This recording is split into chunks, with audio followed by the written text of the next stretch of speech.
Hi hello. இன்றைக்கி நம்ம வீட்டு ஸ்பெஷல் கமகமன்னு வாசனையோட ஒரு பர்ஃபெக்டான ரசம் எப்படி செய்கிறதுன்னு தான் பார்க்க போகிறோம். ஃபுல் வீடியோவை ஸ்கிப் பண்ணாமல் பாருங்கள். என்னடா ரசத்துக்கு இவ்வளோ பில்டப் பண்ணுறாங்க அப்படின்லாம் நினைக்காதீங்க. மற்ற நான்வெஜ் கூட நம்ம ஈஸியாக சமைச்சிடலாம். ஆனால் ரசம் ஒரே டேஸ்ட்டில் எப்போ செஞ்சாலும் ஒரே பக்குவத்தில் பண்ணுறது ரொம்ப ஒரு சிரமமான விஷயம். வீடியோ பார்க்குறவங்களுக்கு எல்லாருக்குமே தெரியும். ஏன்னா என்னோடய ஹஸ்பண்டுமே கல்யாண புதுசில் வெளியில் எங்கே போய் சாப்பிட்டாலும் என்னடி ரசம் வைக்கிற அப்படின்னு கேட்பாரு. ஆனால் இப்போது வேறு வெளியில் எங்கே ரசம் சாப்பிட்டாலும் ஏன் பொண்டாட்டி வைக்கிற மாதிரி ரசம் வரவே வராதுங்க அப்படி சொல்ல ஆரம்பிச்சிட்டாங்க. அட ஆமாங்க, உங்கள் வீட்டில் இருக்கிறவங்களும் உங்கள் பேச்சு கேட்காம ஏதாவது ஏட்டிக்கு போட்டியாக பேசுகிறவங்களா இருந்தால் இந்த ஒரு ரசத்தை வச்சு கொடுங்க, மறுநாள்லேருந்து உங்களுக்கு பொட்டி பம்பா அடங்கிடுவாங்க. வாங்க எப்படி செய்யுதுன்னு பார்க்கலாம். அதுக்கு முன்னாடி ஈஸியான டேஸ்டான ரெசிபிக்கு என்னோட சேனல் சப்ஸ்கிரைப் பண்ண மறந்துடாதீங்க. நாளைக்கு என்ன வீடியோ போடணுன்னு கமெண்ட் பாக்ஸில் மென்ஷன் பண்ணுங்கள். வாங்க வீடியோக்குள்ளே போகலாம்.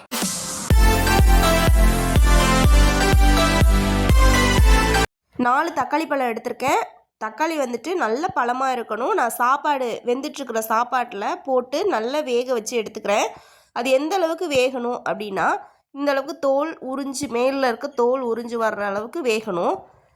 என்னோடய வாய்ஸ் நார்மலாகவே கேட்க சகிக்காது. எனக்கு இன்றைக்கி ரொம்ப கோல்டாக இருக்குது. ஸோ அட்ஜஸ்ட் பண்ணிக்கோங்க.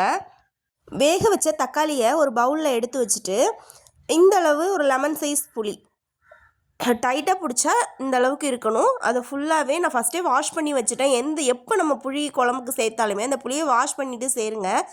ஏன்னா ஓப்பன் பிளேஸில் வச்சு காய வச்சு எல்லாமே ப்ராசஸ்லாம் பண்ணுவாங்க. ரொம்ப தூசியாக மண்ணாக இருக்கும். அதனால் ஃபுல்லாகவே காய வச்சுட்டு இந்த மாதிரி ஊற வச்சு கரைச்சி எடுத்துக்கலாம். கொஞ்ச நேரம் ஊற வச்சு எடுத்தால் நிறைய அந்த புளிச்சாறு கிடைக்கும். நான் உடனேவே கரைச்சிட்டேன். ஃபுல்லாகவே கரைச்சிட்டு அந்த புளி தண்ணியை மட்டும் தனியாக வச்சுக்கலாம். வச்சுட்டு நம்ம தக்காளி வேக வச்சு எடுத்துருக்கோம்ல, அதில் ஒரு 1.5 கைப்பிடி அளவு மல்லி இலை பொடி பொடியாக கட் பண்ணி அதில் சேர்த்துக்கலாம்.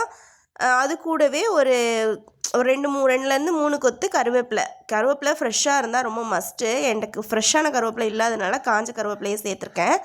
இது ஃபுல்லாகவே நல்லா நம்ம கையில் எந்த அளவுக்கு நம்ம பேலன்ஸ் கொடுத்து பிசைய முடியுமோ அந்த அளவுக்கு பிசையணும். அந்த மல்லி இலை தக்காளியில் இருக்க எசன்ஸாக அப்படியே நல்லா இந்த சாறு இறங்கணும். அந்த அளவுக்கு நல்லா பிசையணும். இதுதான் கல்யாண வீட்டு ரசத்துடைய ரகசியம் அப்படின்னு கூட சொல்லலாம். நல்லா கமகமன்னு வாசனையோட ரொம்ப அருமையாக இருக்கும். கண்டிப்பாக இந்த டிப்பு நீங்கள் ட்ரை பண்ணி பாருங்கள். நல்லாவே பிசையணும். நம்மளால் எந்த அளவு பேலன்ஸ் கொடுத்து பிசைய முடியுமோ அந்த அளவுக்கு பிசையணும். அந்த மல்லி இலை கருவேப்பிலை ஃப்ரெஷ்ஷாக இருந்தால் ரொம்ப மஸ்ட்டு. இது கூடவே நம்ம ரசத்துக்கு ஃபுல் ரசத்துக்கும் எந்த அளவுக்கு தேவையான உப்பு இருக்கோ நம்ம எவ்வளோ குவான்டிட்டி வைக்க போகிறோமோ அந்த அளவு உப்பை இந்த இடத்துலையே சேர்த்துக்கணும். சேர்த்துட்டு ஒரு 1/2 ஸ்பூன் வத்தல் தூள், 1/2 ஸ்பூன் மஞ்சள் தூள், அதுலேயே 1 ஸ்பூன் மல்லித்தூள், இவ்வளோத்தையும் சேர்த்துமே நல்லா மிக்ஸ் பண்ணிவிட்டு கூடவே நம்ம காயப்பொடியையுமே சேர்த்துக்கணும். காயப்பொடி இருந்துச்சுன்னா பொடி சேர்த்துக்கலாம். இல்லைன்னா அந்த காயக்கட்டையாக அது இருந்தாலுமே நம்ம சேர்த்துக்கலாம். காயப்பொடி மஸ்ட்டு.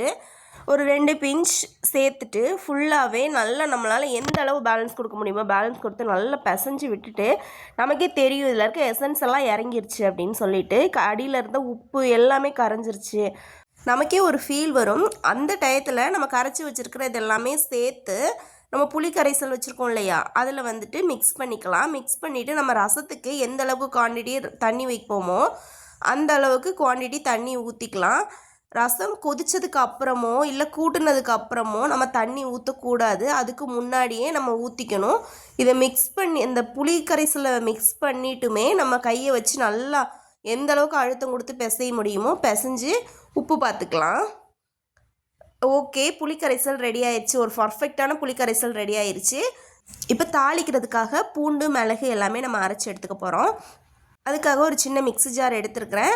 பூண்டு நம்ம எப்படி சேர்க்கணும் அப்படின்னா இந்த தோல் நான் உரிக்கிறேன் இல்லையா, அந்த தோல் எல்லாமே சேர்க்கணும். அதோட அந்த முழு பல் பூண்டையுமே சேர்க்கணும். கூடவே 1 கைப்பிடி அளவு, அதாவது நம்ம காரத்துக்கு ஏற்ற மாதிரி மிளகு சேர்த்துக்கலாம். கூடவே ஜீரகம் ஒரு 1/2 ஸ்பூன் சேர்த்துக்கலாம்.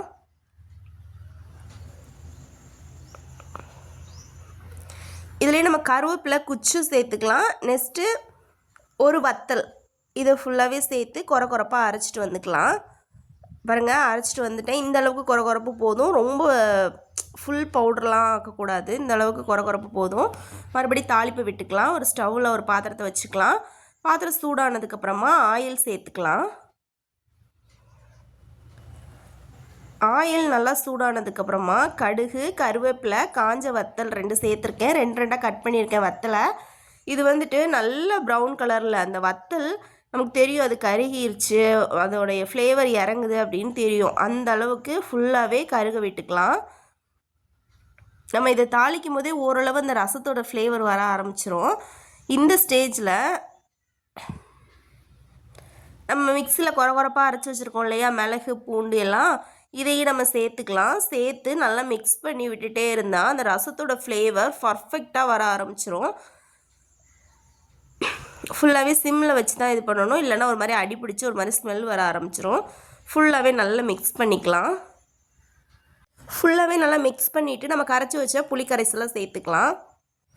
புளிக்கரைசலை சேர்த்துட்டு நல்லா மிக்ஸ் பண்ணி ஒரு மூடி போட்டு விட்டுட்டு கொஞ்ச நேரம் ஒரு 10 நிமிஷம், ஒரு 5லேருந்து 10 நிமிஷம் அடுப்பு சிம்மில் தான் வைக்கணும். சிம்மில் வச்சுட்டு அப்பப்போ திறந்து பார்த்துக்கணும். அப்படியே மேலே நுரக்கட்டி வர்றது நமக்கு அப்படியே தனியாக தெரியும். நுரக்கட்டி வரும்போது ஸ்டவ்வை ஆஃப் பண்ணிடணும். ரசத்தை கொதிக்க விடக்கூடாது. கொதிக்க விட்டால் அந்த ரசத்தோட டேஸ்ட்டு, ஃப்ளேவர் எல்லாமே சுத்தமாக போயிடும். அந்த நுரக்கட்டி வரும்போது ஸ்டவ்வை ஆஃப் பண்ணுறோம்ல, உடனே ஒரு மூடி போட்டுறணும். அப்போ இந்த மேலே இருக்கிற மல்லி இலை, வத்தல், இதோட எசன்ஸ் எல்லாம் இறங்கி ஒரு பர்ஃபெக்டான கமகமன்னு வாசனையோட சூப்பரான ஒரு ரெசிபி ரெடி ஆயிரும். கண்டிப்பாக நீங்களும் உங்கள் வீட்டில் ட்ரை பண்ணி பாருங்கள். இந்த மாதிரி ஈஸியான டேஸ்டான ரெசிபிக்கு என்னோடய சேனலை சப்ஸ்கிரைப் பண்ண மறந்துடாதீங்க. இந்த ஸ்க்ரீனில் ரெசிபிஸ் ஆட் பண்ணுறேன். கண்டிப்பாக போய் விசிட் பண்ணி பாருங்கள். ஓகே, டாடா, பாய்.